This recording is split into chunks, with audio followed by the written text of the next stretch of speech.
राधा राधा राधा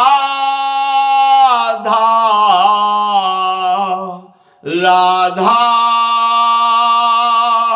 राधा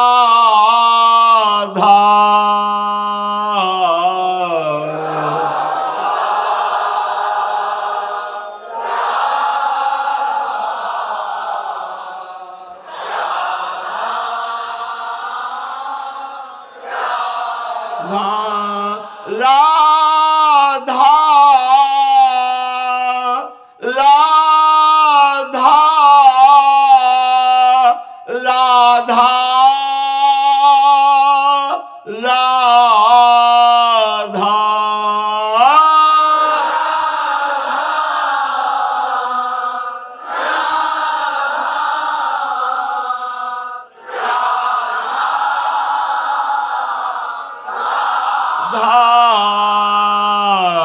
राधा राधा राधा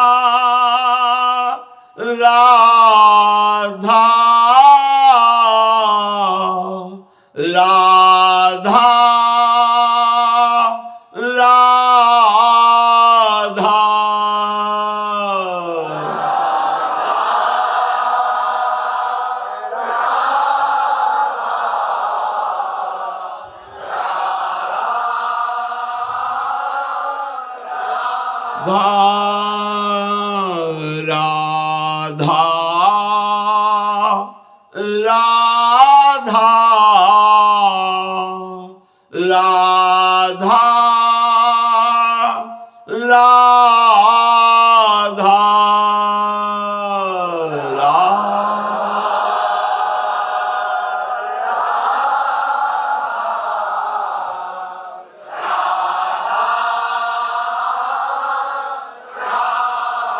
श्री राधा वल्लभ लाल की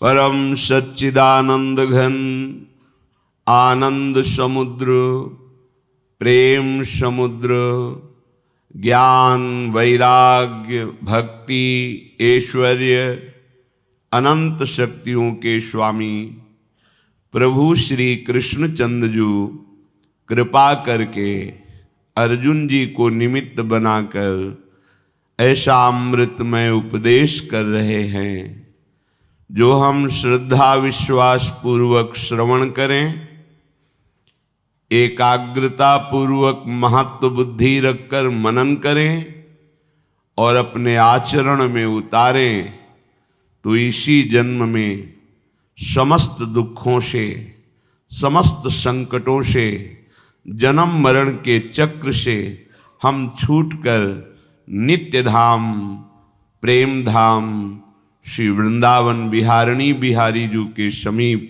सदा सदा के लिए सेवा अधिकार प्राप्त कर लें, जो ब्रह्मादिक के लिए भी दुर्लभ है। वो हम इस मनुष्य देह से भगवत आज्ञा का पालन करते हुए प्राप्त कर सकते हैं। हमारे लिए बहुत बढ़िया अवसर है दुख से निवृत्त होने का।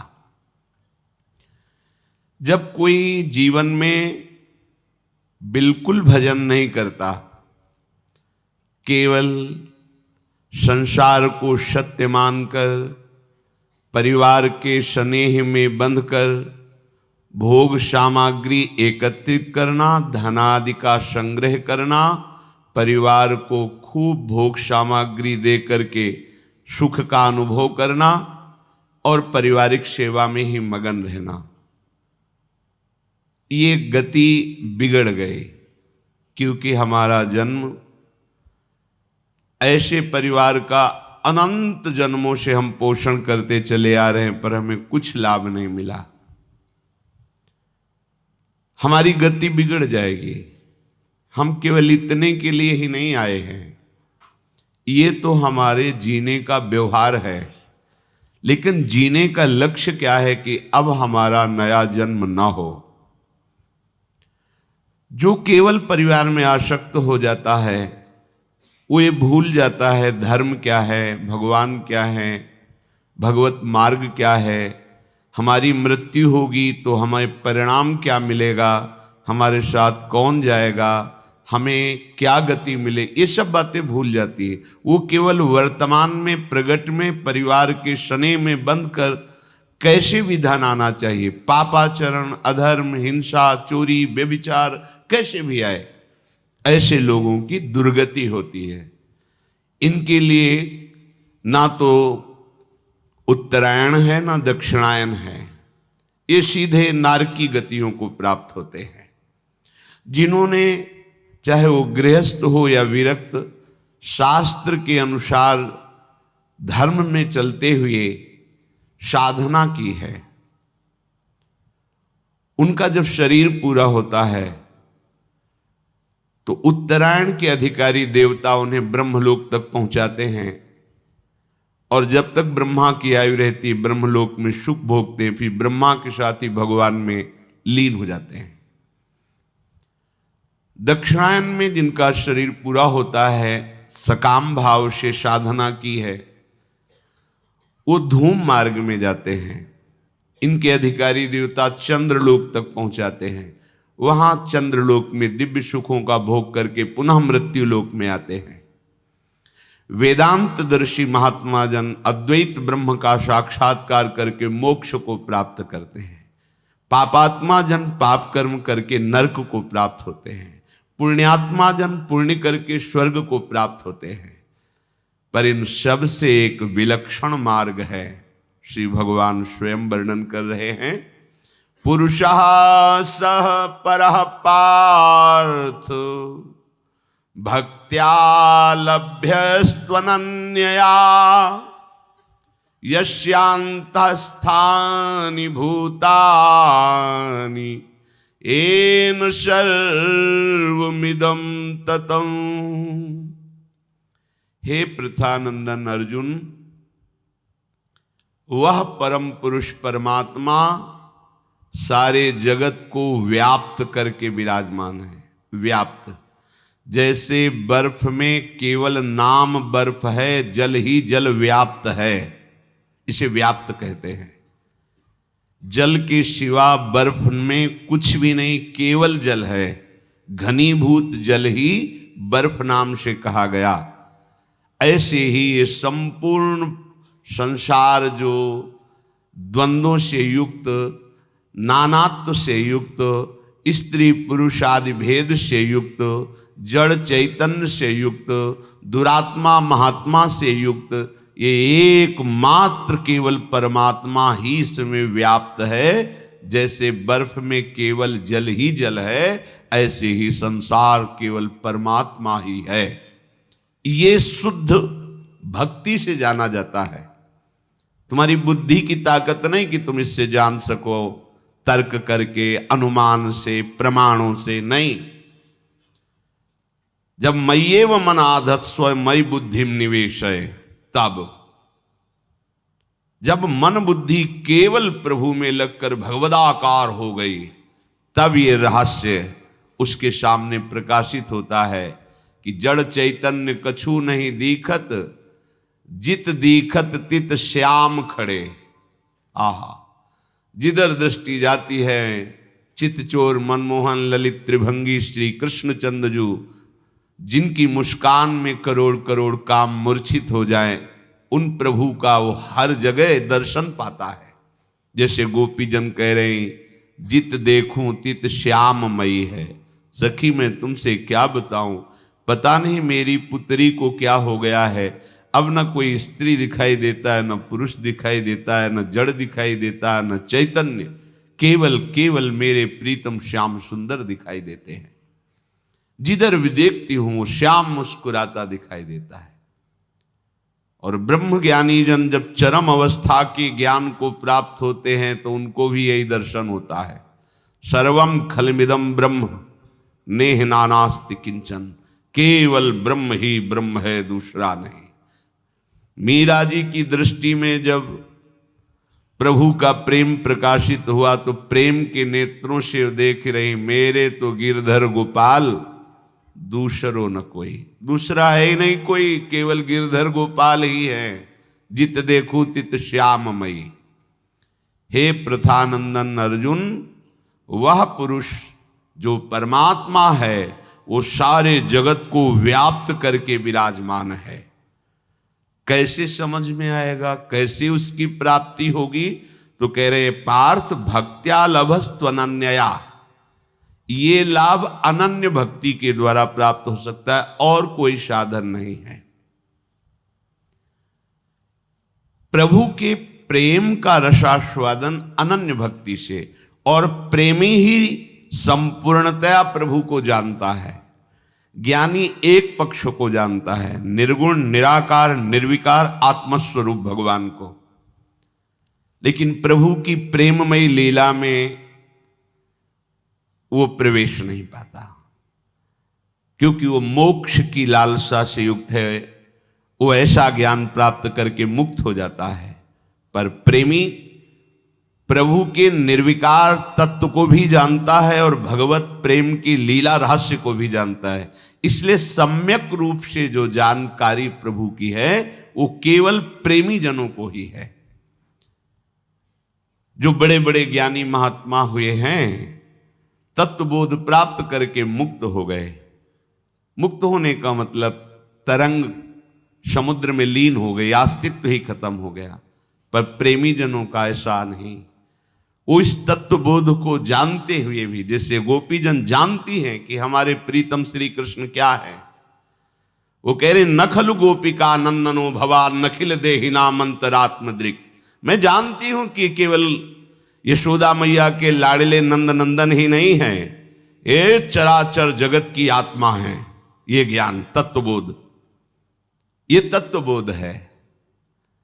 और प्रेम यत्ते सुजात चरणाम्बुरुहम स्तनेषु, जिन चरणों को लेकर कोई तत्वज्ञानी कभी चरण छाती से लगाया क्या, उनमें लीन हो गया। लेकिन ये तत्वबोध, इससे बड़ा और तत्वबोध क्या, जित देखो तित श्याममयी। इसके बाद प्रभु के साथ हो अद्भुत अद्भुत लीला में महासुख का अनुभव करती हैं तत्वबोध होने पर भी। ये केवल अनन्य भक्ति से होता है।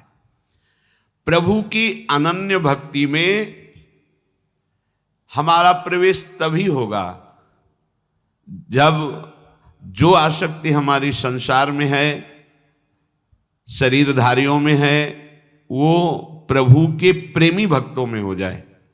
आज तक कभी भी कहीं भी किसी को भी अगर अनन्य भक्ति की प्राप्ति हुई है तो भगवत प्रेमी महात्माओं के संग से हुई है। भगवान कपिल देव जी से माता देहूति जी ने जब प्रश्न किया तो भगवान, पीछे चर्चा चल रही थी, भगवान ने बताया कि ऐसे ऐसे हमारे जो भगवत प्रेमी महात्मा जन हैं उनका तुम संग करो तो तुम्हारे हृदय में मेरी अनन्य भक्ति का जागरण हो जाएगा। माता जी ने पूछा, काचित वैयुचिता भक्ति कीदृशी मम गोचरा यया पदम ते निर्वाण मंजशान वाष्णवा अहम यो योगो भगवद बाणो निर्वाणात्मस्तयोदितः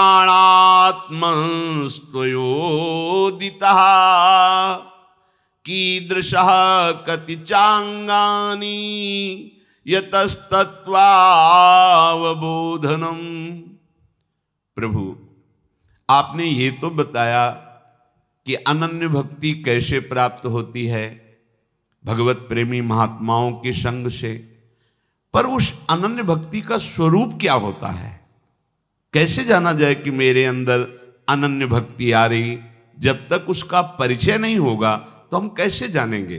संतों से प्राप्त होती, सत्संग से प्राप्त होती है, गुरुजनों के चरणों की आसक्ति से प्राप्त होती, पर उसका स्वरूप क्या है? अनन्य भक्ति का स्वरूप क्या है? क्योंकि ये अनन्य भक्ति जिसके हृदय में आ जाती है, मोक्ष उसके चरणों में लुटता है। दीयमानम न गृहणन्ति बिना मत सेवनम जना। तो हे मोक्ष स्वरूप प्रभु, जिसके द्वारा लक्ष्य वेद हो बाण के समान, जैसे बाण लक्ष्य भेद करता है, ऐसे भगवान के तत्व का बोध और भगवत अनन्य भक्ति वो आप ही जानते हैं, क्योंकि आप स्वयं श्री भगवान हैं। तो आप कृपा करके बताइए कि जिस अनन्य भक्ति से आप प्राप्त होते हैं उसका स्वरूप क्या है। श्री भगवान कृपा करके बोले, देवानां गुणलिंगानां मानुश्रविक कर्मणां शत्रु एवैक मनसो वृत्ति स्वाभाविकी तुया अनिमित्ता भागवती भक्ति सिद्धेर्गरीयसी जरत्यत्यासुया कोशम निगीर्ण मनलो यथा। हे माता, जिस उपासक का चित्त संतों के संग से, भगवत कथा श्रवण से, भगवन नाम जप से, भगवन नाम कीर्तन से, भगवत धाम के वास और सेवन से पवित्र हो गया है, उसका चित्त निरंतर मेरे में लगा रहता है। कैसे लगा रहता है? गोस्वामी श्री तुलसीदास जी सरल भाव में व्यक्त करते हैं। काम ही नारी पियारी जिमी लोभी जिमि प्रिय दाम तिमि रघुनाथ निरंतर प्रिय लागहु मोहि राम। हे राम, हे रघुनंदन, आप मुझे ऐसे प्यारे लगो जैसे कामी पुरुष रात दिन कामिनी का चिंतन करता है, लोभी पुरुष धन का चिंतन करता है। हे हरि, ऐसे मैं हर समय आपका चिंतन करूं। ये चिंतन की प्रवृत्ति। जैसे कामी पुरुष को पद्मासन लगा के ध्यान नहीं रखना पड़ता, एकाग्रता नहीं करनी पड़ती, स्वाभाविक चित्त की वृत्ति कामना से प्रेरित होकर कामिनी की तरफ हर समय बनी रहती है। लोभी पुरुष हर समय धन का चिंतन करता है, मोही पुरुष हर समय परिवार का चिंतन करता है, देहाभिमानी बिना प्रयास के देह का चिंतन करता है। ऐसे ही अनन्य भक्त का बिना प्रयास के अखंड चिंतन श्री प्रिया प्रीतम का होता है। अब अभी भक्ति में उस कोटि से प्रवेश ही नहीं हुआ तो आपको लगेगा अखंड चिंतन कैसे होता है। कभी कभी जब पूछते हैं और कि आपका भजन, वो भजन में नहीं, तो लगता है फिर कर क्या रहे हो, तुम्हारा हृदय है कहां? ऐसा कैसे हो सकता है कि तुम हरि के चरणों के दास होकर भजन विमुख समय, और फिर तुम्हें व्याकुलता नहीं, तुम्हें कष्ट नहीं। तद विस्मरणेन परम व्याकुलते, व्याकुल हो जाना चाहिए हृदय। त्रिभुवन की राज्य लक्ष्मी मिलने पर भी जो आधे पल के लिए अपने आराध्य देव का स्मरण नहीं छोड़ता, वही अनन्य भक्त है। त्रिभुवन की राज्य लक्ष्मी, यहां तो 100-200 रुपए में घंटे 2 घंटे भगवान को भूल सकते हैं। अनन्य भक्त जिसका चित्त तैल धारावत निरंतर प्रभु में, अब इसे कुछ नहीं चाहिए। इस कोटि के भक्त के अंदर ऐसी आनंद वृत्ति प्रकट होती है कि ये जिस मोक्ष के लिए बड़े बड़े ऋषि मुनि कठिन प्रयास करते हैं, ज्ञान के पंथ कृपाण की धारा परत खगेश लगे नहीं वारा, जो निर्विघ्न पंथ निर्वाही सो कैवल्य परम पद लाई, वो कैवल्य परम पद भक्तजन देखते भी नहीं है। ऐसा अनंतानंद प्रेमानंद हृदय में प्रकट होता है कि मोक्ष सुख भी उनको बहुत लघु लगने लगता है। पर किनका? जिनका चित्त निरंतर प्रभु के चिंतन में लगा हुआ है। हम सबका प्रयास एक ही है कि निरंतर अंतर रहित प्रियाजू का चिंतन हो। इसीलिए कहते हैं सब सिद्धांतों का सार राधा राधा राधा। ये पराविद्या है। ये आपको किसी पुराण में, किसी प्रवचन में, किसी पंथ में नहीं मिलेगी। ये वृंदावन के नवनिवृत्त निकुंज में महान एकांतिक रस वर्षा करने वाला राधा नाम है। ये तो महारानी जी की कृपा है, अद्भुत कृपा है जो आपके कानों में राधा नाम सुनने को। ये राधा तत्व अगोचर है, अगोचर, न वेदों की दृष्टि में है, न वेद के अनुसार चलने वाले ब्रह्म ऋषियों की दृष्टि में है। प्यारोढ़ुम क्षमते न यच्छु शुकादि नाम तु ध्यानगम। ये राधा नाम वो अमृत है जो श्री कृष्ण कृपा पात्रों को ही केवल पीने को मिलता है। जब तक श्री कृष्ण कृपा नहीं, तब तक राधा चरणों का आश्रय और राधा नाम आपको सुनने को नहीं मिल सकता। अगर श्रवणेन्द्रिय में राधा नाम पढ़ रहा है, जिह्वा राधा राधा बोल रही है, तो आपके पास परम धन ऐसा एकत्रित हो रहा है जो लोक परलोक सब जगह मंगल करेगा। पर ऐसी आसक्ति हो जाए कि नाम छूटे ना, सोवत हु रसना रटे राधा कृष्ण सुनाम। करवट बदली चेतना जगी तो सुनाई दे रहा है, नाम चल रहा है। ये अनन्य भक्ति का स्वरूप है। जो कर्मेंद्रिय और ज्ञानेन्द्रिय दोनों से केवल श्री हरि का भजन करता है, ये अनन्य निष्ठा से ही बात बनती है। श्री जयमल जी बड़े महान भक्त हुए श्री राधा वल्लभ लाल जी के। जयमल जी जब सेवा में जाते तो कभी कभी कोई राजकाज का विशेष कार्य आने पर उनके मंत्री उनको सूचना देते तो उनको पसंद नहीं आता। हमारी सेवा में कोई विघ्न पहुंचावे नहीं। राजा थे पर ऐसी भजन की निष्ठा, उन्होंने नियम लागू कर दिया,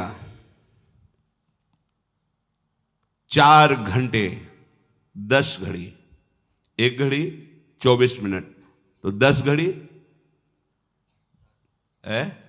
6 चौको 24, 240 मिनट, तो 6 चौको 24, 4 घंटे। 4 घंटे के अंतर्गत अगर किसी ने सूचना दी तो हम स्वयं उसका वध कर देंगे। हमारे सेवा गृह में चाहे पूरे राज्य में आग लग जाए, 4 घंटे कोई सूचना नहीं देगा, किसी भी तरह का विक्षेप नहीं। जब हम अपने लाडली लाल राधा वल्लभ लाल का श्रृंगार कर रहे हैं, आरती कर रहे हैं, उनका सेवा भाव भोग आदि, उस समय कोई भी प्रवेश नहीं करेगा। ये अपने निजी परिकर में। यहां श्री भगवान कह रहे हैं कर्मेंद्रिय और ज्ञानेन्द्रिय दोनों का मेरे प्रति समर्पण हो जाना, तभी चित्त का समर्पण होता है।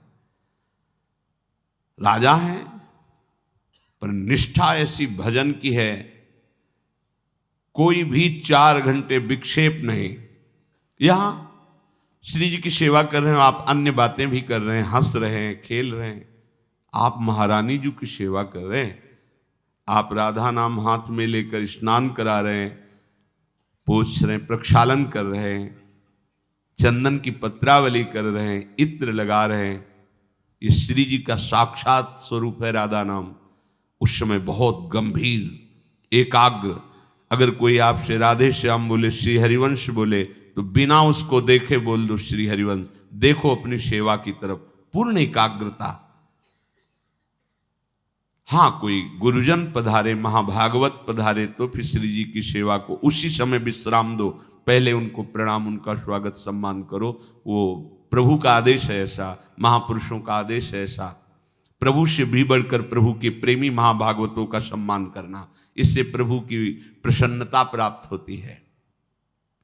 जयमल जी की ये गुप्त बात उनके शत्रु पक्ष को पता चल गई। ये बड़े वीर भी थे कि 4 घंटे इनको कोई सूचना नहीं दे, 4 घंटे में तो पूरे राजमहल सहित पूरे राज्य शासन को अपने अधिकार में ले लेंगे। विपक्षी राजाओं ने ऐसा निश्चय कर लिया। ठीक जिस समय वो प्रवेश हुए अपने श्री जी की सेवा के लिए, उसी समय आक्रमण कर दिया। वो पहले से ऐसा व्यवहार निश्चित किए हुए थे। राज सैनिक ने सूचना दी कि आसपास से पूरे राज्य नगर को घेर लिया गया है, शत्रु पक्ष बहुत बलशाली प्रतीत हो रहा है, बिना राजा के दस्तखत के हम युद्ध कैसे प्रारंभ कर दें। अब वहां जो जाएगा तो सूचना देने के पहले ही मार डाला जाएगा, क्योंकि उनका ये दृढ़ प्रतिज्ञा थी कि 4 घंटे के अंतर्गत अगर कोई पूजा गृह में आया उसे मृत्युदंड मैं स्वयं दूंगा। अब ये हुआ कि सूचना नहीं जाएगी तो बड़ा हाहाकार मच जाएगा, प्रजा का नाश करेगा शत्रु पक्ष, राजमहल में घुसकर अत्याचार करेगा। अब क्या किया जाए? राजमाता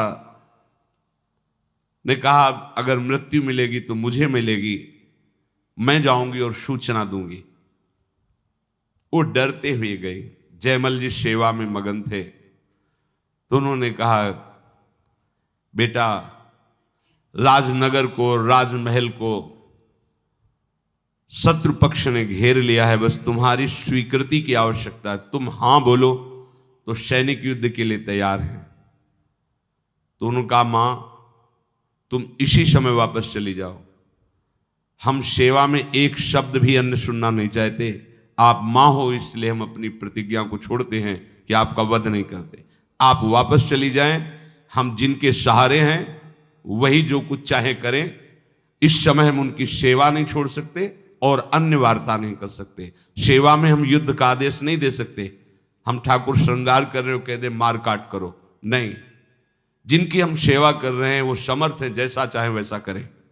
आप तुरंत वापस हो जाएंगे। बाहर गई, सेनापति ने कहा क्या आदेश है? उन्होंने कहा कोई आदेश नहीं। बिना आदेश के सेनापति कैसे? सब व्याकुल हो रहे हैं, 4 घंटे तक इंतजार कर रहे हैं। ना तो सेना नगर के अंदर घुसी और सब कोलाहल शांत है। तो सबको आश्चर्य हुआ कि क्या वो भी पूजा का इंतजार कर रहे हैं क्या शत्रु पक्ष, कि जब वो निकलेंगे तब युद्ध करेंगे। जयमल जी ठाकुर जी को भोग पवा के, आरती करके, उनके सामने कीर्तन करके, नृत्य करके प्रणाम किया, बाहर निकले और उनका हमारा घोड़ा तैयार करके लाया जाए। घोड़े के पास गए, जो उनका निजी घोड़ा था, पसीने से लथपथ था। जेविये से हाथ रखा तो हाथ भींज गया पसीने से, और हाथ रखते ही जैसे बिजली का करंट, ऐसे भागवती ऊर्जा उनके हृदय में आई। बोले ऐसा तो कभी नहीं हुआ, और ये घोड़ा तो इतना थका हुआ लग रहा है जैसे ये युद्ध करके आ रहा हो, और आज तक इतना प्यार इसके ऊपर नहीं आया। इसके स्पर्श करने से मुझे भागवतिक सुख का अनुभव हो रहा है। घोड़े को लिया, बाहर गए।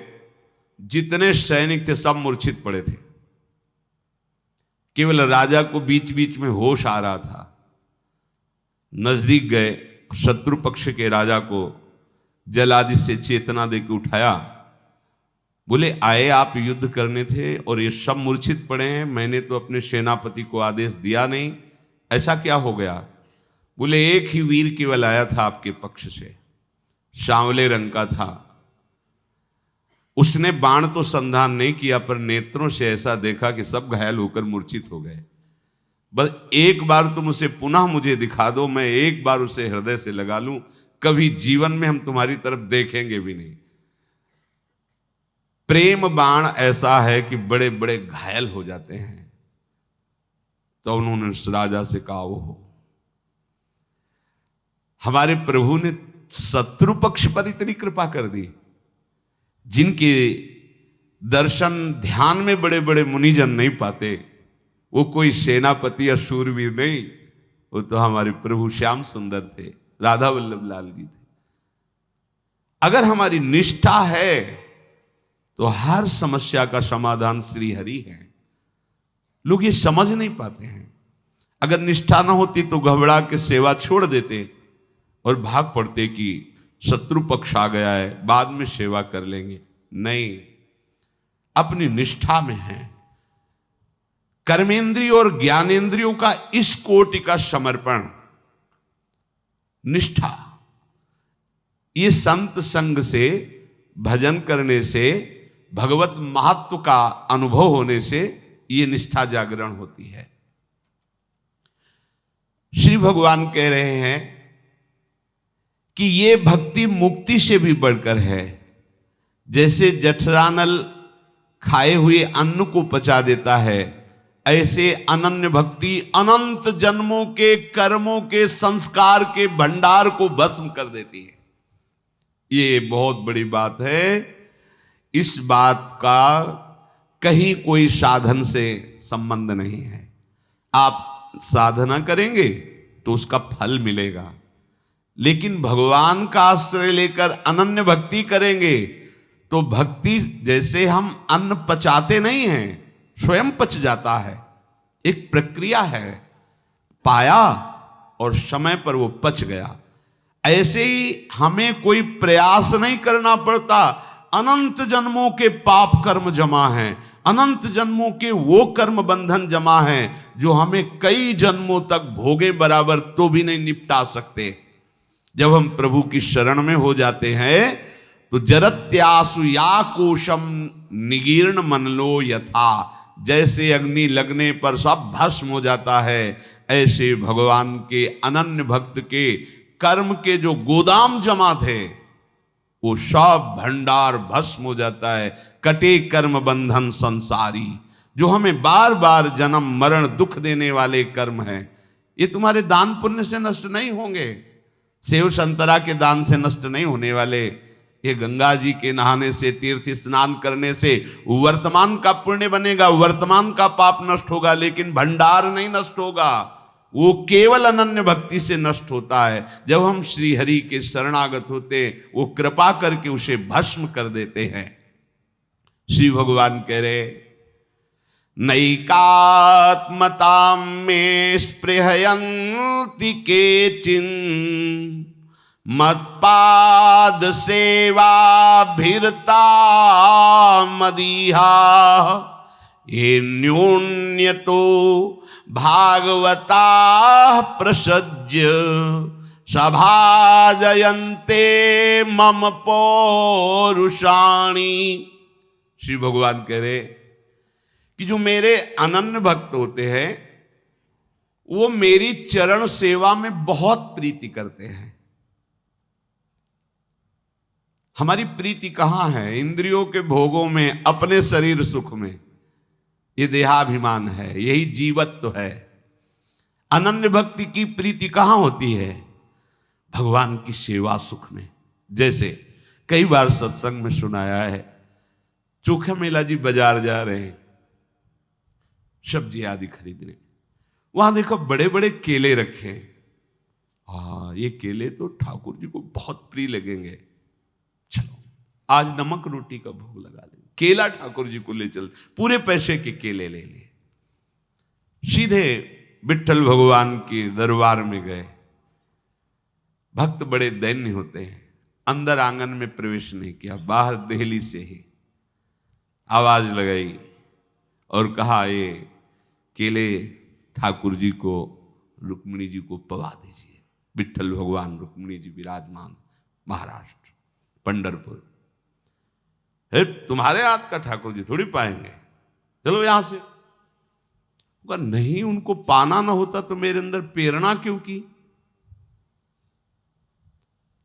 प्रायः जाति पक्ष पर लोगों की दृष्टि होती है। देखो, हम सब एक ही प्रभु की संतान हैं, एक ही माटी से बने हुए हैं। ये पंचभूत एक ही पंचभूत है, ये चाहे जहां हो यही है, और एक ही आत्मा है। भैया भेद किस बात का है? विचार करो। गुण कर्म के अनुसार भेद की रचना की गई, तत्वता कोई भेद नहीं है। हम एक ही बाप के सब बच्चे हैं। हाँ, कोई शराबी है, कोई विद्वान है, कोई कर्म कांड करता है, कोई एकदम बेकार बैठा रहता है, पर हैं तो बच्चे उसी के ना। जब वो बोलेगा तो यही बोलेगा ना कि सब मम प्रिय सब मम उपजाए, बोल तो रहा है मेरा प्रभु। ये जो ऊंचाई निचाई की भावना लेकर ये बहुत गंदी बात है। अगर बड़ा भाई है तो छोटा भाई पैर छूता है, तो पैर छूना कोई बड़ाई की बात नहीं हो गई। वो छोटा है, तुम्हें सम्मान दे रहा है, बकाया है वो उसी पिता का, वैसे ही उसके रक्तमांस है, उतना ही अधिकार है। बड़ा गर्व करे कि मैं बड़ा, तो मूर्खता ही हुई।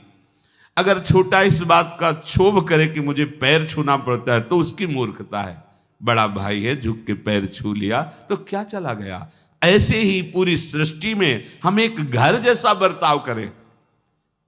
ये जो घृणा, ये जो हे भाव, ये कहीं नहीं वर्णन है। अपनी अपनी पद्धति के अनुसार अपने माता पिता को सुख पहुंचाना है।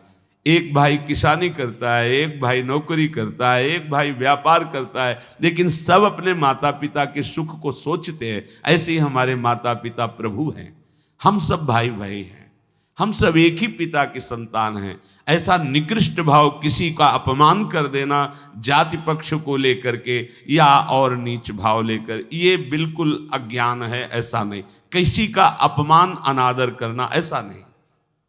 स्वयं भगवान लीला करके बताते हैं।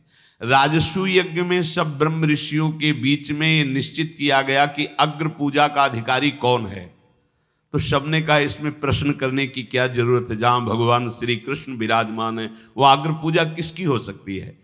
तो भगवान श्री कृष्ण की सबसे पहले पूजा प्रारंभ हुई, अग्र पूजा, और उन्हीं भगवान ने सब राजाओं के चरण धोए। ये देखो क्या करके दिखाए। कहां कहां के राजा थे, अलग अलग प्रांतों के, अलग अलग, सबके चरण भगवान ने। अग्र पूजा किसकी हुई? भगवान की। सोचो, अगर तुम्हारी सभा में सबसे बढ़कर के पूजा हो तो तुम्हें हाथ जोड़ने में भी संकोच होने लगेगा, क्योंकि सबसे बड़े। लेकिन भगवान ने सब राजाओं के पैर धोए। इसका महत्व क्या है? इस लीला का महत्व क्या है? हाँ, उनकी भावना उनकी, पर आपकी भावना क्या होनी चाहिए? सबको प्यार देना, सबको सम्मान देना। ये जो समाज में कोलाहल वैर का बनता है ना, लड़ाई झगड़ा का बनता है ना, ये अज्ञान के कारण बनता है। चोखा मेला जी ने कहा ये केले अगर इनको पाने नहीं थे तो हमें प्रेरणा क्यों की? इन्होंने ही तो हृदय में कहा कि ये केले मेरे को लाओ। अरे चल, बात बना रहा है, बड़ा भगत बनता है, हटाओ इसको। बाहर कर दिया गए, दरवाजा बंद करके घर का रोने लगे। प्रभु मुझे पक्का विश्वास है आपने ही मेरे अंदर ये चाह पैदा की थी कि ये केले मेरे को लाओ, नहीं तो हम तो लेने कुछ और गए थे। आपने क्यों चाह की? अगर आपको ऐसा करना था तो चाह क्यों की? रो रहे थे।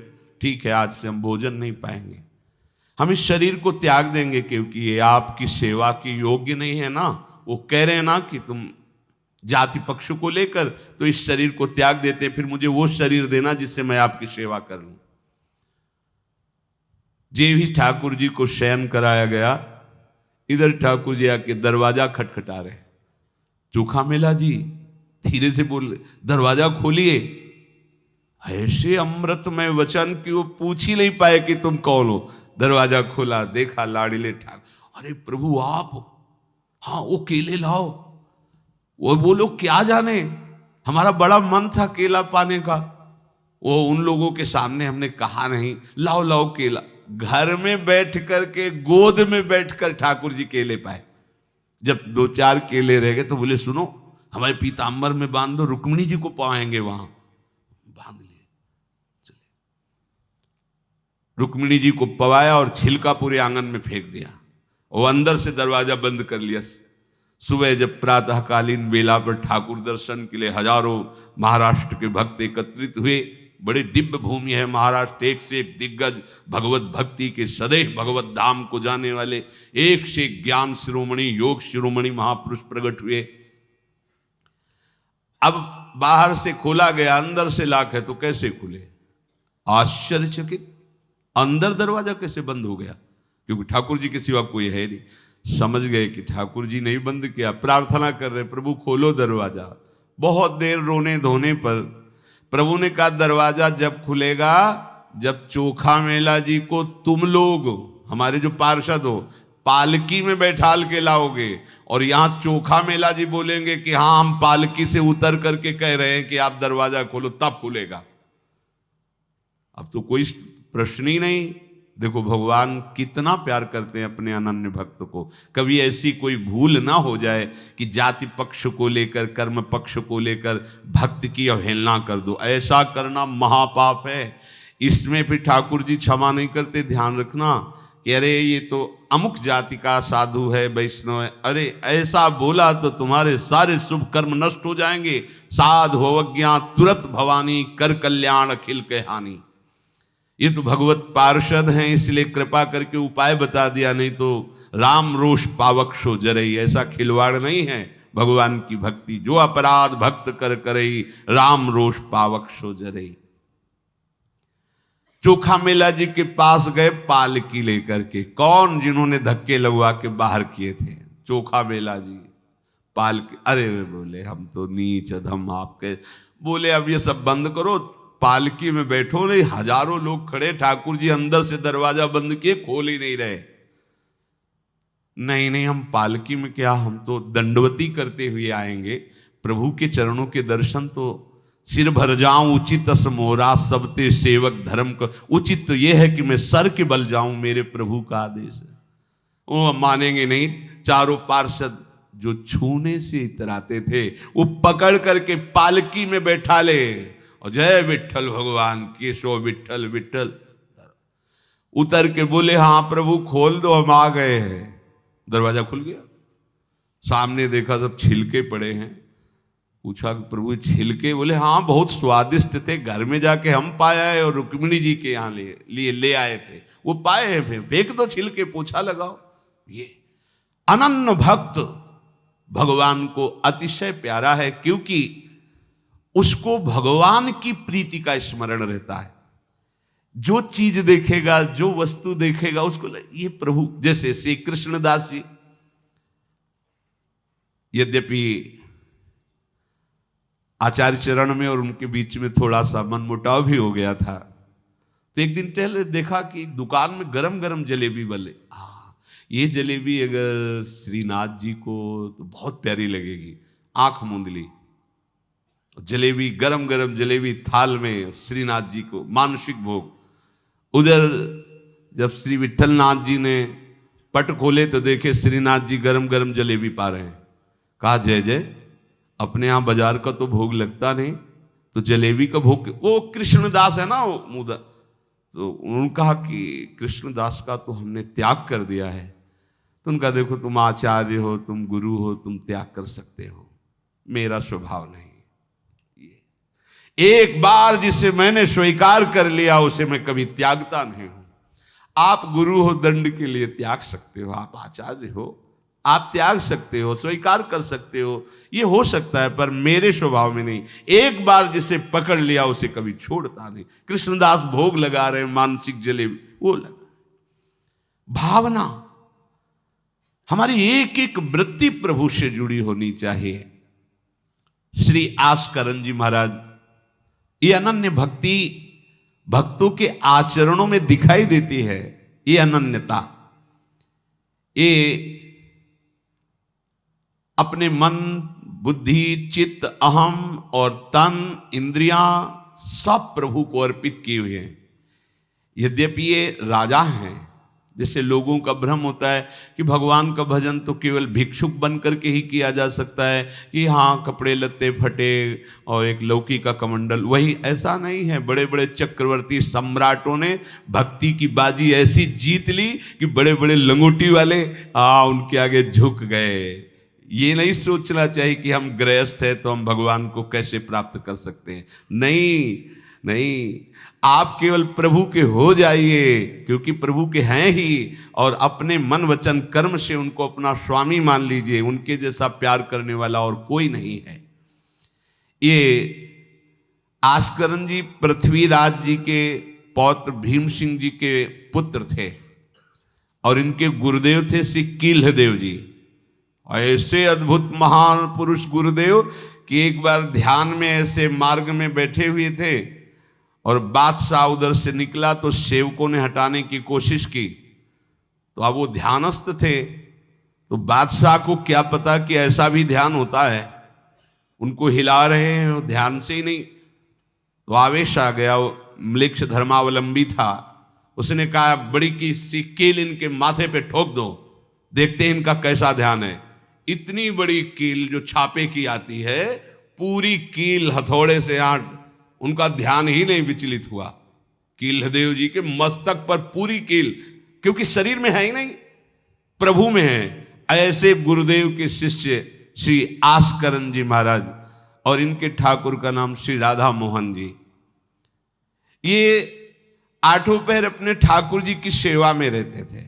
सेवा धर्म बड़ा अमोघ है, इसीलिए सब सेवा धर्म का निर्वाह नहीं कर पाते। माला घुमा लेना, थोड़ा पाठ कर लेना हो सकता है सबसे, लेकिन श्री जी की सेवा, ठाकुर जी की सेवा, ये बड़ा समर्पण का भाव इसमें चाहिए। चाहे जितना शरीर बीमार हो या कष्ट हो, अगर हमारी जीने की सामर्थ्य है, चलने की सामर्थ्य है, तो हम अपनी ठाकुर सेवा के बिना नहीं रह सकते। चाहे बुखार हो, चाहे कष्ट हो, कुछ भी, निष्ठा, चमत्कार प्रकट हो जाता है सेवा से।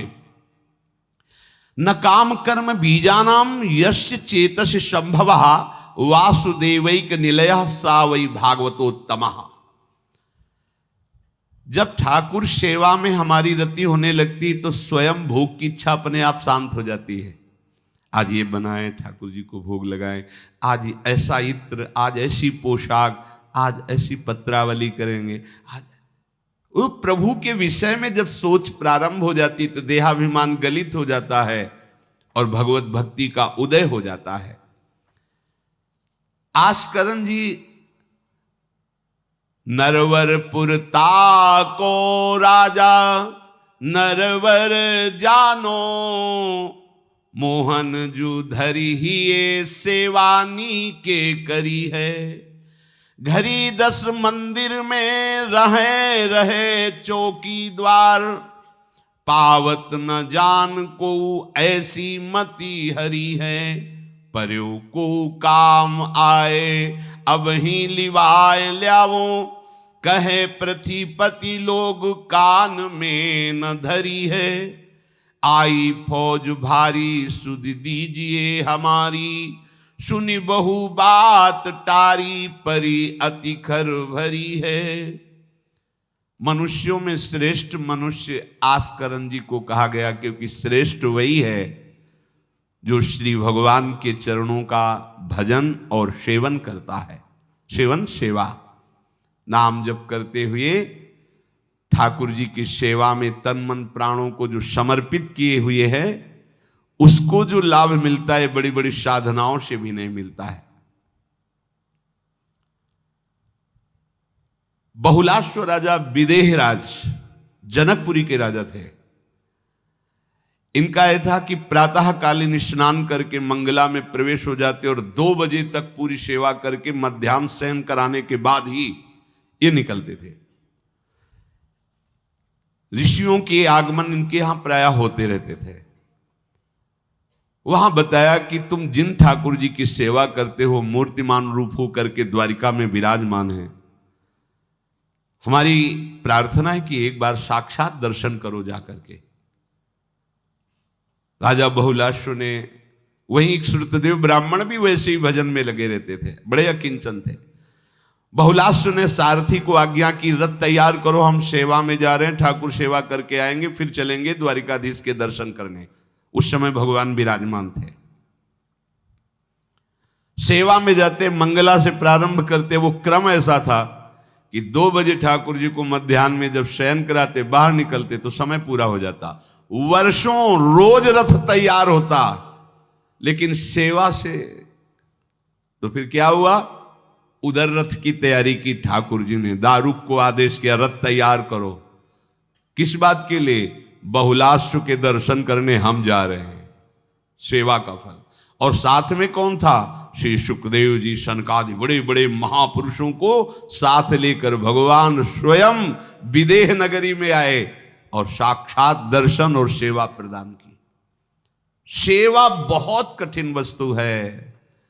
सेवा भगवान की, जिसने पधराली, प्रियाजू की पधराली सेवा कर रहा है, आप समझो श्री जी के निकुंज में हो, संशय मत करना। सीधे आपको श्री जी अपनी सेवा में लेंगे यदि सेवा विराजमान। देखो, साधना का फल होता है, सेवा का फल नहीं होता। सेवा का सीधा फल होता है स्वामी के समीप नित्य सेवा में पहुंच जाना। आज तक हमें कहीं ऐसा प्रमाण नहीं मिला कि श्री जी की सेवा करने वाले की गति में अंतर हुआ हो। कहीं भी ऐसा। साधना से भ्रष्ट होते तो देखा गया, लेकिन श्री जी की परिचर्या करने वाला श्री जी को प्राप्त नहीं हुआ, ऐसा हमें अभी तक प्रमाण नहीं मिला। ये श्री राधा मोहन जी के आराध्य देव थे, आस्करण जी के, और ये सेवा में मगन रहते। देखो जब आप ठाकुर सेवा, जैसे आपको कि अब हम सेवा में रहेंगे तो हमारा काम कौन करेगा, तो पूरी सृष्टि तुम्हारे काम से चल रही है, तुम्हारे चलाए चल रही।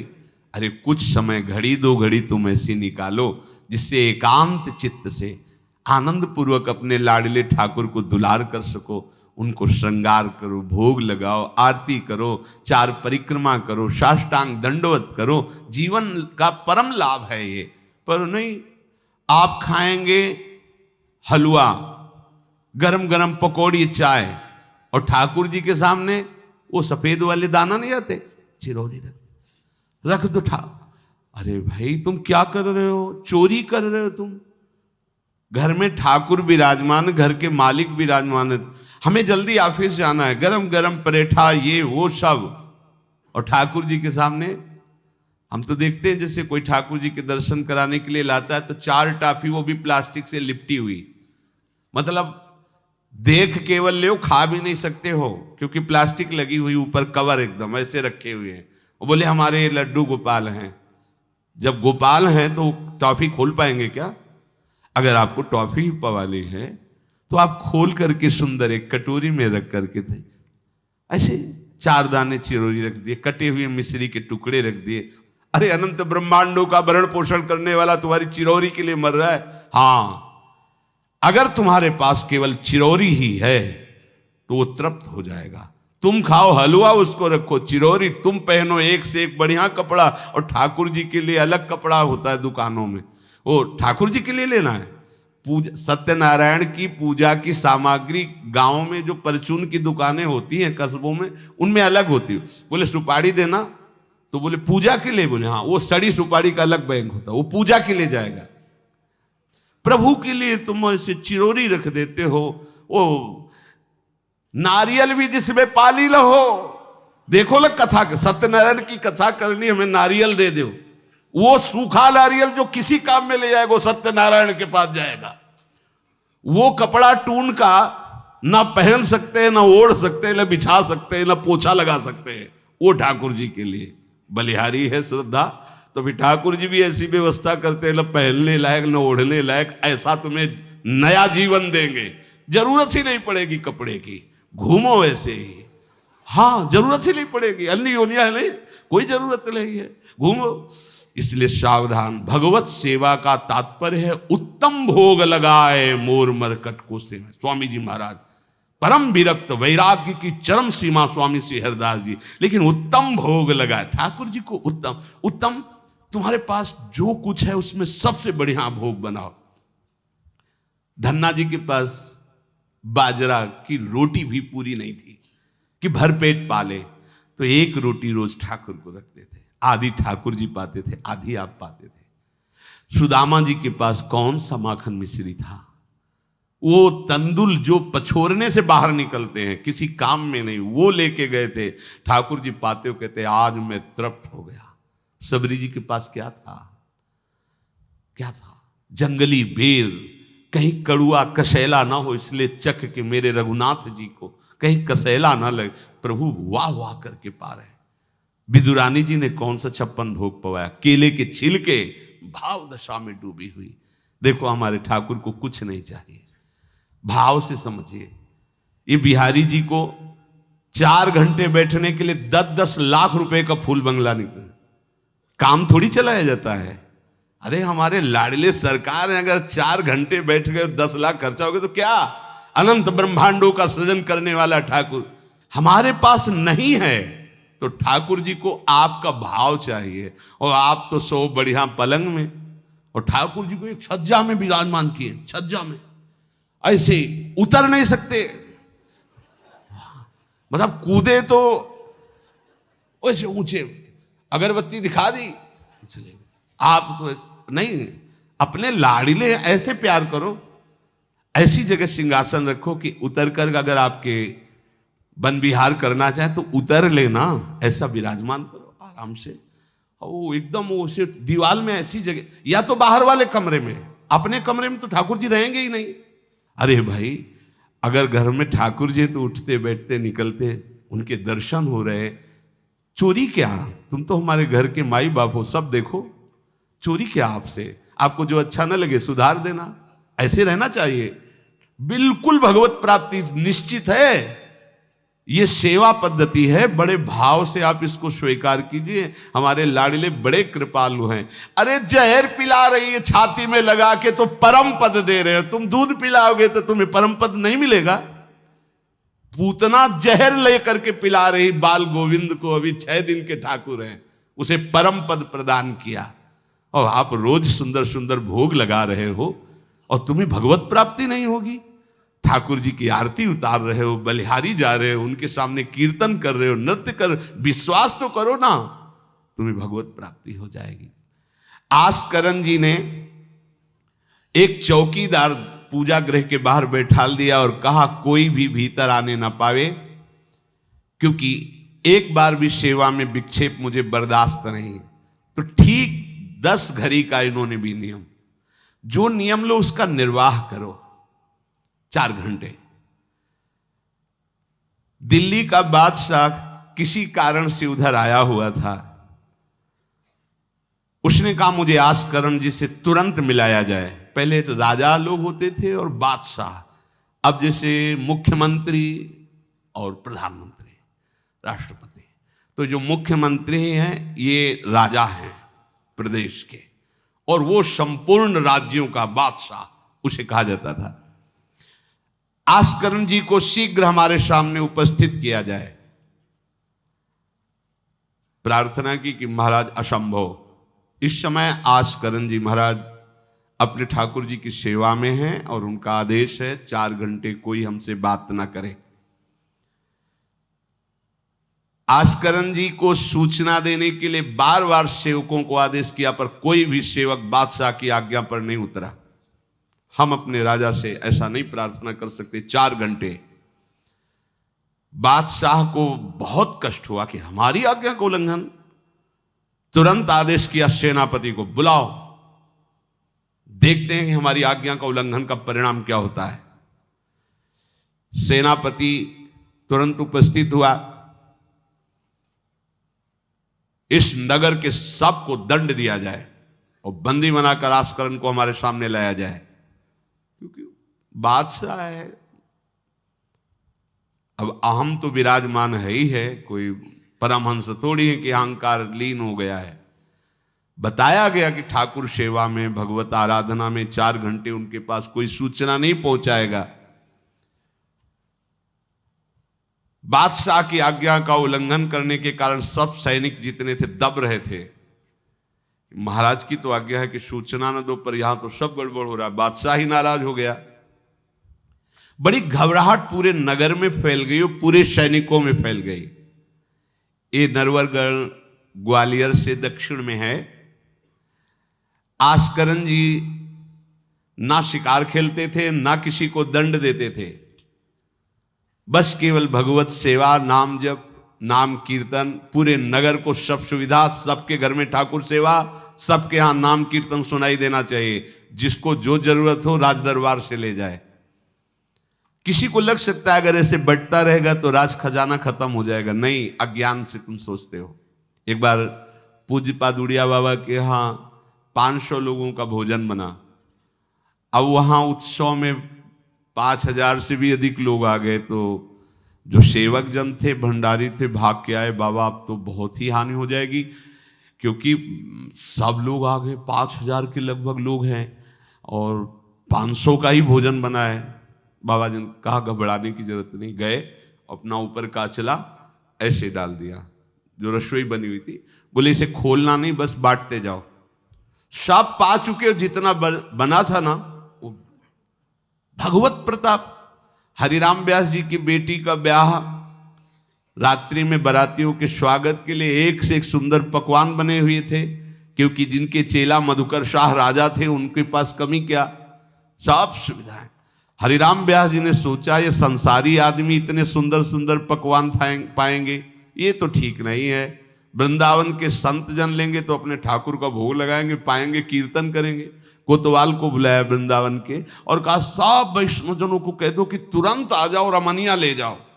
देखो कैसी भावना है, बेटी का ब्याह है, बोले संसारी आदमी बाराती क्यों पाएंगे। अब आप हो तो कह दे अरे इज्जत चली जाएगी, बाबा जी को खवाने से क्या इज्जत है, बारातियों को खवाएंगे तो इज्जत बनेगी। ये किसकी, देहाभिमानियों की। और अपनी इज्जत क्या है, श्यामा श्याम, अगर रसिकों को पवाएंगे तो हमारी इज्जत बन जाएगी, श्यामा श्याम प्रसन्न हो जाएंगे। तो श्यामा श्याम प्रसन्न हो जाएंगे, बाराती भूखे रहेंगे, ऐसा कैसे हो सकता है, ऐसा हो ही नहीं सकता है। हरिराम व्यास जी के, अब उनके लिए तो कोई रोक नहीं, उन्हीं की बेटी का तो ब्याह है, जो भंडारे में सब जमा थे, लड्डू गुलाब जामुन ये वो भर भर के अमनिया, ले जाओ ले जाओ। अब ब्रजवासी संत जन सबको बांट दिया, पर जितना भंडारा था उतना नहीं बना रहा। कर तुम अकर तुम अन्यथा कर तुम सर्व समर्था सा ईश्वरा, तुम प्रभु के लिए समर्पित हो तो तुम्हारे यहाँ हानि कैसे हो सकती है कि हम भाई ठाकुर सेवा में समय देंगे तो हमारा काम बिगड़ जाएगा, ठाकुर जी की भोग राग की बात करेंगे तो पैसों की कमी हो जाएगी।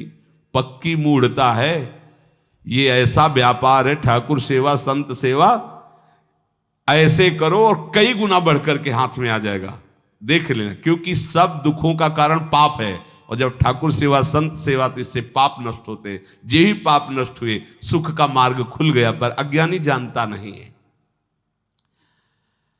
अब बादशाह के आदेश से हड़कंप मच गया। कही के पठाई कहो कीजिए लड़ाई, सुनी रुचि उपजाई चली पृथ्वी पति आयो है। पर्यो सोच भारी तब बातियों विचारी कही, आप एक जावो गयो अचरज पाई है। सेवा करी सिद्धि साष्टांग होई के भूमि परे, देखी बड़ी बेर पांव खड्ग लगायो है। कट गई एड़िए पे टेढ़ी हूं न भौं करी, करी नित नेम रीति धीरज दिखाई है। बादशाह ने कहा आखिरी हुक्म है, आस्करण को हाजिर किया जाने, संपूर्ण सेना से विध्वंस मचा देंगे, नरवर गण को पूरा नष्ट कर देंगे। जो प्रधान सेना नायक था वो हाथ जोड़ करके बादशाह से बोला कि आप समझो, हम आपके सेवक हैं, आपसे लड़ कैसे सकते हैं, आप बादशाह हो, पर मेरी प्रार्थना है आप अकेले जाकर के देख लीजिए, आस्करण जी सेवा में है, अकेले जाकर बात कर, हम सूचना नहीं दे सकते पर आपको रोक नहीं सकते, आप जाकर के बात कर लीजिए। बादशाह को लगा कि बात तो सही कि हमारे ही अनुकूल है, ये कोई वैरी तो है नहीं, चलो कोई अंगरक्षक नहीं, और स्वयं अंदर जाकर के देखा तो सारी सेवा हो चुकी थी, ठाकुर जी की साष्टांग दंडवत कर रहे थे। सत्संग में भी कहा है कि आप लोगों का जैसे शरीर स्वस्थ है तो साष्टांग दंडवत का नियम लेना चाहिए, अपनी ठाकुर सेवा करके 5, 7, 11, 21, 51, 108 अपने ठाकुर जी 4 परिक्रमा की, कहीं से भी 108 दंडवत। एकोपि कृष्ण कृतः प्रणामो दशाश्वमेधा व्रतेन तुल्यः, दशाश्वमेधी पुनरेपि जन्म कृष्ण प्रणामी न पुनर्भवाए। ये भीष्म जी बोल रहे हैं, एक बार हमारे श्री कृष्ण को कोई साष्टांग दंडवत कर दे, 10 अश्वमेध यज्ञ का फल अवभृत स्नान का उसे प्राप्त होता है। पर 10 ये अश्वमेध यज्ञ करने वाला पुनर्जन्म को प्राप्त होता है, पर एक बार श्री कृष्ण को साष्टांग प्रणाम करने वाला पुनर्जन्म को प्राप्त। दशाश्वमेधी पुनरेपि जन्म कृष्ण प्रणामी न पुनर्भवाए। अपने पास तो भगवत प्राप्ति के लिए बहुत से अस्त्र हैं, केवल नियम पूर्वक प्रयोग करो, माया का प्रवाह बंद हो जाएगा। ठाकुर सेवा के बाद करना चाहिए साष्टांग दंडवत। हमने महापुरुषों को देखा है, गुरुजनों को देखा है। अब शरीर उस लायक नहीं तो भाव से कर लीजिए, अगर शरीर स्वस्थ है और आप करने लायक हैं तो जरूर, जैसे माताएं बहनें सखियां हैं तो पंचांग, एक पंचांग दंडवत की खड़े हो गए, हाथ जोड़ा, मंत्र अंदर स्मरण किया, फिर पंचांग 5, 7, 11, 21, 51 ऐसा करना चाहिए। आस्करण जी भगवत सेवा करके साष्टांग दंडवत कर रहे थे नियम पूर्वक। अब ये तो पता चल गया कि कोई आया है, पर ना नजर दी, ना बात की, ना रुके। उठे, साष्टांग दंडोत, फिर उठे, फिर साष्टांग दंडोत। बादशाह खड़ा देखता रहा, ये तो ना हमारी तरफ देख रहे हैं, ना बोल रहे हैं। बहुत देर हो गई, चुपचाप। पद का अभिमान होता है। अब वो बादशाह ठहरा, खींची तलवार, म्यान से निकाली, और जब ये साष्टांग हुए तो मारा ऐसे, तो एड़ी उड़ गई, कट गई एड़ी आस्करन जी की। लेकिन आस्करन जी ने ना दंडवत रोकी, ना मुड़ करके देखा। खून की धार बह रही। निष्ठा देखिए, यह है अनन्य भक्ति की निष्ठा। नहीं कहा कि अब रुक गए, कुछ नहीं, वैसे ही खड़े हुए, फिर साष्टांग दंडोत, फिर खड़े, खून से लथपथ हो रहे। कोई कष्ट का अनुभव नहीं दिखा रहे कि आओ कहे या पीछे मुड़ करके देखे। अब तो धैर्य छूट गया बादशाह की, ये मेरे से तो अपराध बन गया, ये कोई नाटक नहीं कर रहे, ये तो सच्ची में महान भागवत है। क्योंकि जो पद का अभिमानी जन होता है वो ये नहीं जानता है कि भक्ति क्या होती है, भक्ति का स्वरूप क्या होता है, भक्तों की निष्ठा क्या होती है। उनको तो लगता है कि मैं अमुक पदाधिकारी हूं, मैं इतना। तो ये बाबा जी लोग भीख मांगने वाले, इनके आगे क्या जमीन में बैठे? हमारे लिए कुर्सी की व्यवस्था नहीं होगी क्या? हमारे को इस पद का अभिमान जो मिला है उसका सम्मान होना चाहिए। तो वो जिस पद में है, इस सृष्टि में कोई वो पद नहीं है, वो हरिदास पद में है, हरि पार्षद। तुम तो मायाकृत सृष्टि के किसी पद पे होगे, वो मायापति के निजी पार्षद हैं।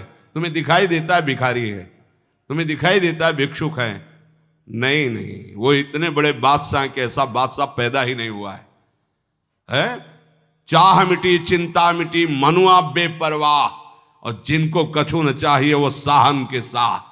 नरपति सुरपति लोकपति, जिनके भावे घास, जिनके भावे घास, रहे परमानंद में तज सबही की आस। गर्दन उतार दोगे, अगर हरि का विधान होगा तो शरीर ही नष्ट होगा। नहीं, तो हमें छू भी नहीं सकते, हमारे स्वरूप को नहीं छू सकते। भक्त अपनी निष्ठा पे होता है। एक बार भी आस्करन जी ने मुड़ करके नहीं देखा बादशाह की तरफ। अब तो धैर्य छूट गया बादशाह की, गलती हो गई हमसे। ऐसा ही होता है। नवलदास जी को वृंदावन से हरिवंश महाप्रभु के शिष्य थे, तो बादशाह तुर्की था, उसके मन में वैश्यकुल के प्रति बड़ी ईर्ष्या पैदा हुई थी। तो उसने कहा भारत में वैश्यकुल नहीं रह जाना चाहिए, नष्ट कर दो। आतंक स्वरूप उनका काटना मारना, लाखों वैश्यों का कत्ल कर दिया। पता चला कि दूसर वैश्य एक वृंदावन में भी है। आए, उनको बंदी बना लिया, सामने पेश किया, कहा सर झुकाओ। कहा तो झुक चुका है एक जगह, राधा वल्लभ लाल के चरणों में। अनंत कोटि ब्रह्मांडों के बादशाह के सामने सर झुक गया है। अब तू तो एक भूमंडल का जबरदस्ती बादशाह बना बैठा है। बोले जंजीरों में बांध दो इसको, रोज कोड़े लगाओ, भोजन मत दो, फिर इसको हम दंड निश्चित करेंगे। देखते हैं, बहुत अपने अभिमान में है। बांध दिया। सुबह कोड़े लगाने गए तो जंजीरें पड़ी थी और कुछ नहीं था। फिर खोजा तो वृंदावन में राधा वल्लभ जी के दर्शन के, फिर बांध के ले गए। अरे बोले तेरी जंजीरें क्या मुझे रोक सकती है? जब माया की जंजीरें नहीं रोक पाई तो तेरी जंजीरें क्या रोकी? तू लाख बार बंधवा, मुझे नहीं रोक सकता। आखिरकार चरणों में झुका, उनका बंद करवा ये नरसंहार। तेरे इस नरसंहार से कुछ नहीं होने वाला, तू शांति से रह, ये ऐसे उपद्रव करना बंद कर। तो ये जो पदाभिमानी जन हैं, एक अभिमान में न जाने कैसे कैसे बड़े अपराध हो जाते हैं, भक्तों को नहीं जानते हैं। उठी चिक डारी तब पाछे सो निहारी, कियो मुजरा विचारी बादशाह तिरिझे हैं। हित की सचाई यह ने कुना कचाई होत, चर्चा चलाई भाव सुन सुन भींजे हैं। बीते दिन को नृप भक्त सो समायो, पृथ्वीपति दुख पायो, सुनि भोग हरि छीजे हैं। करे विप्र सेवा तिने गांव लिख न्यारे दिए, वाके प्राण न्यार लाड़ करो कही धीजे हैं। पूरी दंडवत की, ठाकुर जी को प्रार्थना की, चिक डाल दी, जो मध्याह्न विश्राम की, फिर पीछे मुड़े। तब तक खून बह रहा है। पीछे मुड़कर देखा, बादशाह जोहार की, बिल्कुल गुस्सा नहीं। राजा को इनकी ये धैर्य शैली देखकर कि अपने इष्ट के प्रति निष्ठा और मेरे अपराध का कोई भी इनके ऊपर प्रभाव नहीं, रीझ गया, बहुत प्रसन्न हुआ और कहा, आज मेरे नेत्र सफल हुए कि मैंने ऐसा निष्ठावान भक्त देखा। ना तो तुम्हारी भ्रकुटी में थोड़ा भी रोष है, और ना तुम्हें पीड़ा है, और ना कोई थकावट है। हम आपसे वार्ता करना चाहते हैं, क्या है आप में ऐसी सामर्थ्य कहां से आई कि आपने अपनी निष्ठा छोड़ी और तलवार से एड़ी काट दी। एड़ी, अरे ऐसे काट, जरा सा कुछ लग जाए तो देखो कैसा लगता है। एड़ी कट गई, खून निकल गई, दंडवती बंद नहीं हुई।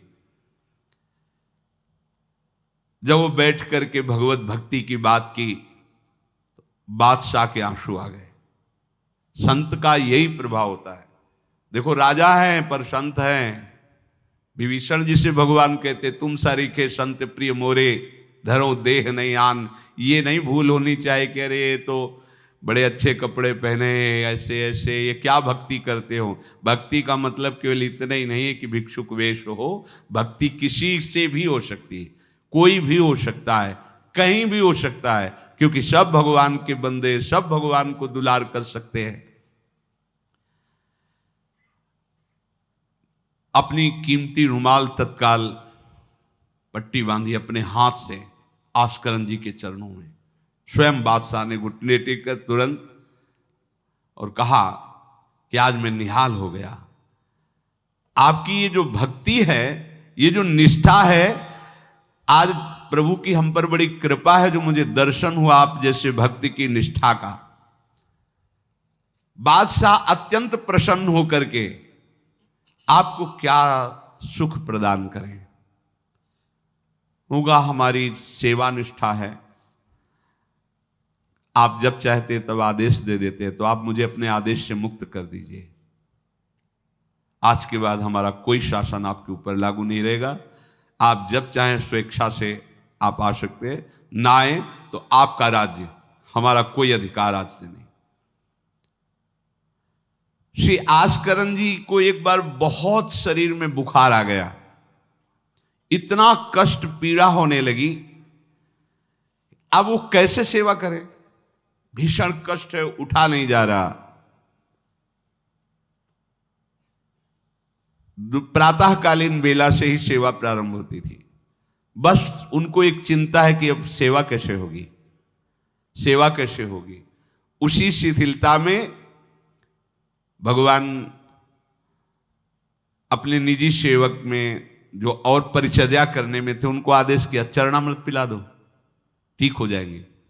वो रात्रि में ही चरणामृत, महाराज ठाकुर जी ने कहा चरणामृत, आप जो ही चरणामृत पिया, शरीर का रोग नष्ट हो गया, स्वस्थ हो गए, सुबह सेवा में गए। इसलिए आप लोगों से प्रार्थना करते हैं, अकाल मृत्यु हरणम सर्वव्याधि विनाशनम श्री कृष्ण पादोदकम पीत्वा पुनर्जन्म न विद्यते। मान लो भैया, एक डॉक्टर औषधि देता है, पैसे लेता है, फीस के पैसे भी लेता है, और ना फायदा करे तो भी उसी दवाइयों का तुम आश्रय लेते हो। हम कह रहे हैं कि संसार से मुक्त होने के लिए चरणामृत सिद्ध औषधि है। रोज चरणामृत ठाकुर जी का पियो, कोई पैसा नहीं लगता। बिहारी जी, राधा वल्लभ, राधा रमन, जहां चाहो, बड़े उदार ठाकुर। चरणामृत, अगर इतना चरणामृत मिला, उसमें आप 1 लीटर जल मिला लीजिए, चलता रहेगा। जब कमी लगे फिर जल मिला लीजिए, चरणामृत ही रहेगा। आप वर्षों इतने चरणामृत को पी सकते हैं जल मिला मिला के, अकाल मृत्यु नहीं होगी। समस्त रोगों के नाश करने की सामर्थ्य चरणामृत में है। कोई भी व्याधि आपको परास्त नहीं कर पाएगी। और पुनर्जन्म न विद्यते, हम भगवान के धाम में चरणामृत के प्रभाव से चले जाएंगे। अब इस पर श्रद्धा कितनी है देखो, आप 10 बार वर्णन किया होगा। नियम से चरणामृत पियो, अपने ठाकुर जी का, श्री जी का चरणामृत पात्र में रख लो, 2 बार 3 बार दिन में पियो। चरणामृत आपको अकाल मृत्यु हरणम सर्व व्याधि विनाशनम श्री कृष्ण पादोदकम पीत्वा पुनर्जन्म न विद्यते। एक बार किसी विपक्ष राजा ने आक्रमण कर दिया आस्करन जी के ऊपर। आस्करन जी के जब बात पता चली कि वो आक्रमण, तो उन्होंने कहा प्रभु हमसे मार काट नहीं होगा, सब में आप विराजमान हो, अब हमसे नहीं हो, या तो राजपद हटाओ, मुझे कहीं एकांत ले चलो, मैं आपके लिए रोऊं तड़पूं, अब ये सब नहीं होगा कि अब हम फिर तलवार उठाएं मार काट शुरू करें। पर अंदर से आया कि तुम राजा हो तो प्रजा की रक्षा करना तुम्हारा कर्तव्य है। तो उन्होंने पूरी सेना सजाई, जानते हो कैसे, सब मजीरा लो और स्वयं बोले नाम कीर्तन करो, राधा वल्लभ श्री हरिवंश श्री वृंदावन श्री। कहां जा रहे, बोले युद्ध करने जा रहे हैं। ऐसे युद्ध होता है। प्रभु से कहा हमसे मारकाट होने वाले नहीं, जब हमारा कर्तव्य ही तो हम ये कर्तव्य कर रहे हैं। राधा वल्लभ श्री हरिवंश, राधा नाम कीर्तन। तुरंत आकाश में मेघ छा गए और इतने बड़े बड़े ओले शत्रु पक्ष में और हल्की फुहारें इधर के पक्ष में। जहां नाम कीर्तन, हवा चल रही, हल्की हल्की नन्ही नन्ही फुइयां बरस रही और कीर्तन में हाल, और उधर इतने इतने बड़े ओले, सब भाग गए। अस्त्र शस्त्र की आवश्यकता नहीं हुई। शत्रु पक्ष जब भागा और उधर का राजा के चरणों में गिरा कि मुझे माफी दे दो, मुझे पता नहीं था आप इस कोटि के महाभागवत हैं। यह है अनन्य भक्ति। यदि हम अपने प्रभु की सेवा, प्रभु का नाम जब, प्रभु के गुणों का गायन करते हैं, तो किसी की भी ताकत नहीं कि हमें परास्त कर सके। और आप भूल जाइए ये बात कि आपके ही किए सब कुछ होता है। आप देहाभिमान में भटक रहे, आपके किए ले हम कह रहे मान लो, मान लो। केवल प्रभु की करुणा एक दृष्टि से अनंत ब्रह्मांड का सृजन हो गया। एक दृष्टि से अनंत ब्रह्मांडों का सृजन। भैया तुम्हारा परिवार क्यों दुखी रहेगा, तुम्हें क्यों भूखा रखेंगे प्रभु? पशु पक्षियों को देते हैं, हर जीव जंतु को देते हैं। तुम तो भगवान के भक्त हो, तुम्हारे को कैसे वो नहीं देंगे? विश्वास करो, जो तुम्हें कार्य मिला है धर्म पूर्वक करो, नाम जप करो, प्रभु की सेवा करो। गंदे आचरण, गंदे नशा, गंदी बातें, ये सब छोड़ दो, क्योंकि यही तुम्हारी दुर्गति, अशांति का कारण बनेगी। पैसा बढ़ा है, मदिरा पान करना, व्यभिचार करना, उसे सुख समझ रहे हैं। पैसा है, पद है, समझ रहे हैं कि हम जीवन का लाभ ले रहे हैं। अरे ये लाभ तो सुअर कुत्ता भी ले रहे भैया। निद्रा भय आहार मैथुन हर जीव भोग रहा है। तुम मनुष्य जन्म ले करके बड़े बुद्धिमान होकर उसी भोग रहे हो, तो कौन सी बात। तिनते खर सूकर स्वान भले, गोस्वामी तुलसीदास जी। सुअर कुत्ता गदहा उससे अच्छे। क्यों? क्योंकि अपने कर्म भोग कर ऊपर की तरफ उठ रहे हैं, उनके पाप नष्ट हो रहे हैं। वो आप ऊपर उठकर मनुष्य जन्म कर प्राप्त करके पाप कर्म कर रहे हैं, आप नीचे अधोगति को जा रहे हैं। इसलिए सबसे प्रार्थना है, ये गंदे आचरण, जब आप मदिरा पीते हैं तो आपकी बुद्धि तमोगुण राक्षसी वृत्ति से हो जाती है। खुद आपको अनुभव इस बात का, आपकी दुर्दशा हो जाती है, बुद्धि भ्रष्ट हो जाती है। फिर व्यभिचार, जुआ, चोरी, हिंसा कैसे आपको सुख प्रदान करेंगे? ये जो निकृष्ट हैं, जो अधर्म हैं, जिनकी क्रिया ही दुखमय है, उस दुख से तुम कैसे सुख प्राप्त कर सकते हो? धर्म से चलो, गृहस्थ हो तो धर्म पूर्वक चलोगे तो गृहस्थी में ही भगवान तुम्हारा मंगल कर देंगे, भागने की जरूरत नहीं है। नाम जप करो, ठाकुर सेवा विराजमान करो, जो रूखा सूखा हो अपने ठाकुर को लाड़ लड़ाओ, अंतिम श्वास तक भगवान कृपा कर ही देंगे। हमारे जीवन का उद्देश्य भगवत प्राप्ति है। इन किन प्रकारेण अब हमारा जन्म इस संसार में ना हो, हम प्रभु के पास जाकर उनकी सेवा में रहें सदैव। जहाँ न मरना है, न जन्मना है, न दुख है, न सुख है, न बीमारी है, कोई किसी भी तरह का जहां लेस मात्र भी कष्ट नहीं है, प्रलय और महाप्रलय की वायु भी जहां प्रवेश नहीं करती, वो हमारे प्रिया प्रीतम का नित्य धाम है, वही हमारी विश्राम भूमि है। हम सब खूब राधा नाम जप करें और आकांक्षा करें कि इसी जन्म में हमें भगवत प्राप्ति हो जाए, श्री जी की प्राप्ति हो जाए। श्री राधा वल्लभ लाल की।